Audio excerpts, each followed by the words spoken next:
Le conte a ceci du lézard qu'on croit toujours l'avoir attrapé alors qu'il n'en reste jamais que la queue. Bienvenue dans ce nouvel épisode des Contes de la queue du lézard. Savez-vous d'où vient la petite souris qui collecte les dents de lait des enfants pendant leur sommeil et les prélève en échange d'une pièce de monnaie ? Eh bien, cet étrange animal, qu'on appelle aussi dans d'autres pays la fée des dents, serait né d'un conte de la comtesse d'Aulnoy, la bonne petite souris.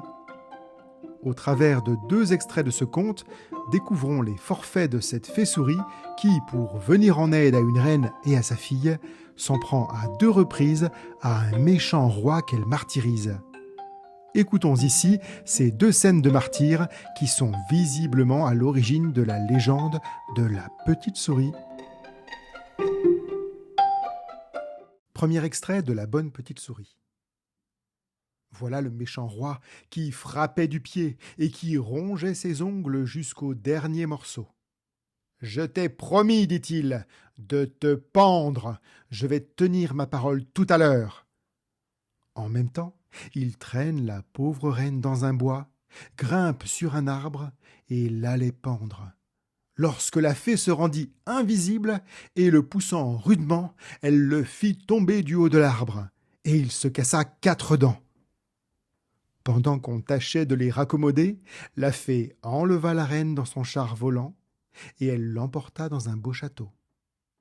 Elle en prit grand soin, et si elle avait eu la princesse Joliette, elle aurait été contente, mais on ne pouvait découvrir en quel lieu la méchante fée Cancaline l'avait mise, bien que la petite souris y fît tout son possible. Enfin, le temps se passait, et la grande affliction de la reine diminuait. Il y avait 15 ans déjà, lorsqu'on entendit dire que le fils du méchant roi s'allait marier à sa dindonnière, et que cette petite créature n'en voulait point.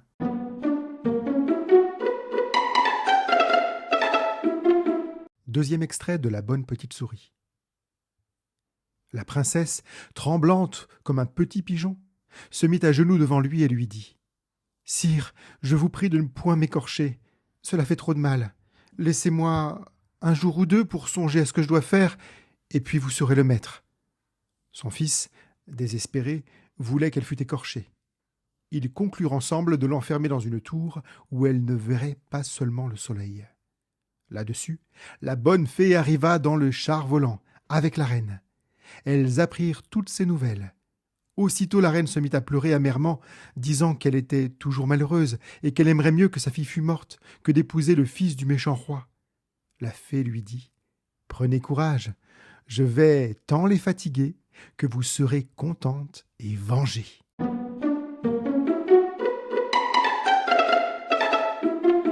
Comme le méchant roi allait se coucher, la fée se met en petite souris et se fourre sous le chevet du lit. Dès qu'il voulut dormir, elle lui mordit l'oreille. Le voilà bien fâché. Il se tourna de l'autre côté.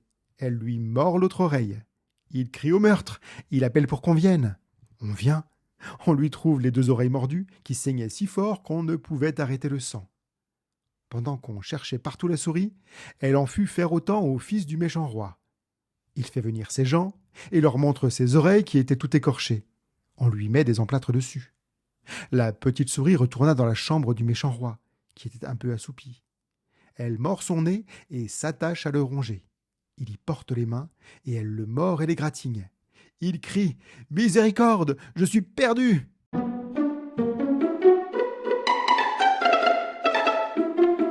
Elle entre dans sa bouche et lui grignote la langue, les lèvres, les joues. L'on entre. On le voit épouvantable, qui ne pouvait presque plus parler, tant il avait mal à la langue. Il fit signe que c'était une souris. On cherche dans la paillasse, dans le chevet, dans les petits coins. Elle n'y était déjà plus. Elle courut faire pis au fils et lui mangea son bon œil, car il était déjà borgne. Il se leva comme un furieux, l'épée à la main. Il était aveugle. Il courut dans la chambre de son père, qui, de son côté, avait pris son épée, tempêtant et jurant qu'il allait tout tuer si l'on attrapait la souris. Quand il vit son fils si désespéré, il le gronda, et celui-ci, qui avait les oreilles échauffées, ne reconnut pas la voix de son père. Il se jeta sur lui. Le méchant roi, en colère, lui donna un grand coup d'épée. Il en reçut un autre. Ils tombèrent tous deux par terre, saignant comme des bœufs. Tout leur sujet, qui les haïssait mortellement et qui ne les servait que par crainte, ne les craignant plus, leur attachèrent des cordes aux pieds et les traînèrent dans la rivière, disant qu'ils étaient bien heureux d'en être quittes. Voilà le méchant roi tout mort, et son fils aussi. La bonne fée qui savait cela fut quérir la reine. Elles allèrent à la tour noire, où Joliette était enfermée sous plus de 40 clés.